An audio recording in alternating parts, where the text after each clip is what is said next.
Hey, good day to you. This is Todd. I'm just a regular dude walking in the Word. We are going through the book of Genesis right now. This is episode 31, and we're talking about today Babylon, and it's called Babylon, Rebellion Against God.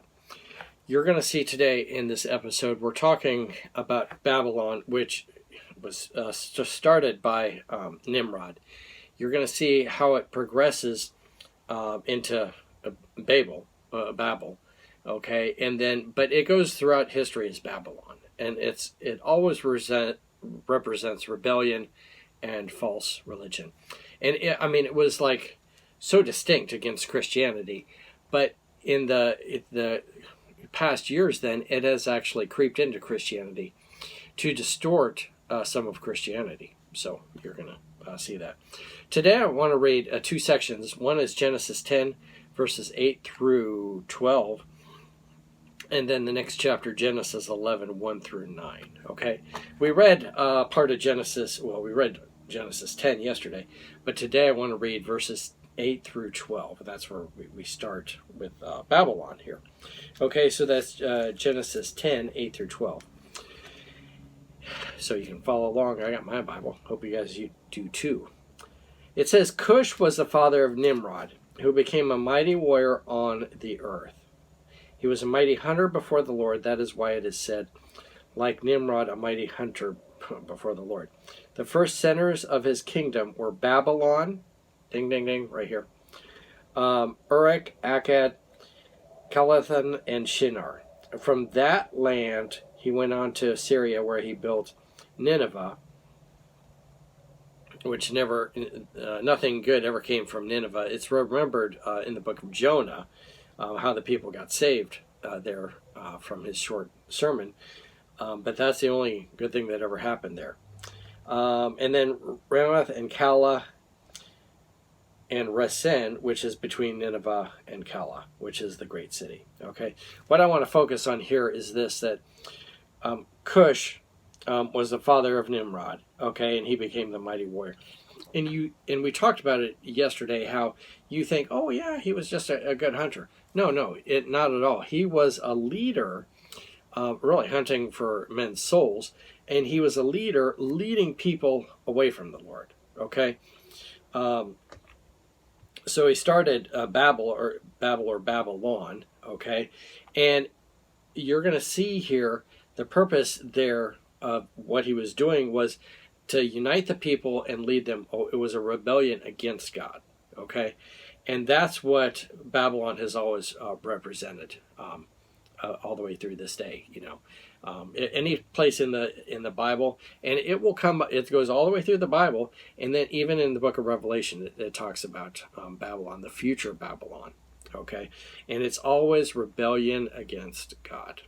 Okay, so that's how the whole thing starts. It starts with Nimrod, and he's rebelling against God. So now we're going to go to the next chapter here, chapter 11, verses 1 through 9. Okay, so it says that now the whole world was one language and common speech.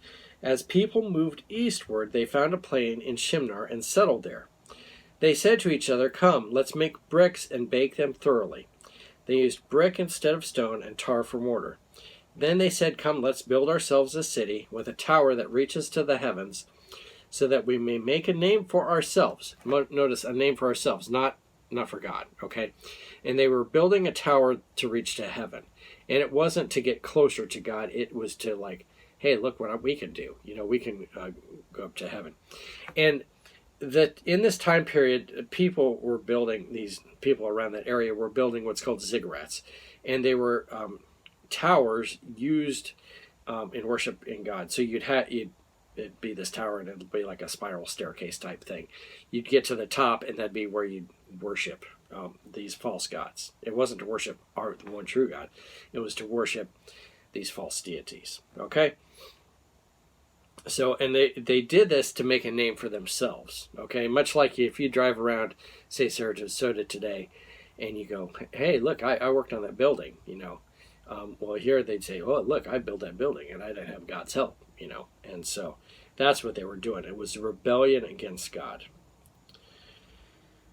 And they said, so let's make make a name for ourselves. Otherwise, we will be scattered over the face of the whole earth. They didn't want to be scattered. They were rebelling against God's command. He said, go across the earth and be fruitful and multiply and spread out.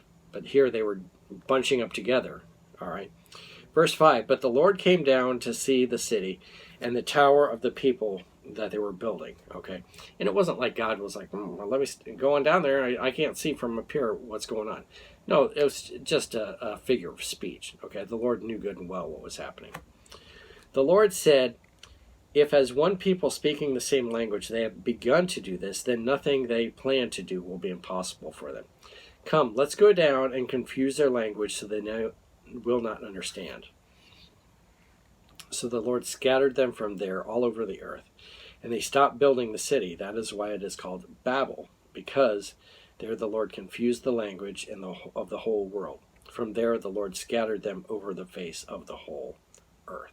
Okay, we're going to spend a whole lot more time talking about this passage tomorrow, but today I wanted to point out Babel and Babylon, and they're the same thing here. Okay, but the whole point was rebellion against God. And in the future, when the rise of Babylon comes again, okay, it won't be much of a surprise because it'll be like a natural thing of people rebelling against God, okay? And everything Babylon stands for is against God, okay? So you had a different contrast in the Bible. You had Jerusalem, which was kind of the city of God, and then you had Babylon, which was definitely against God. Two different things there, all right? So I wanted to point that out today so we would understand that.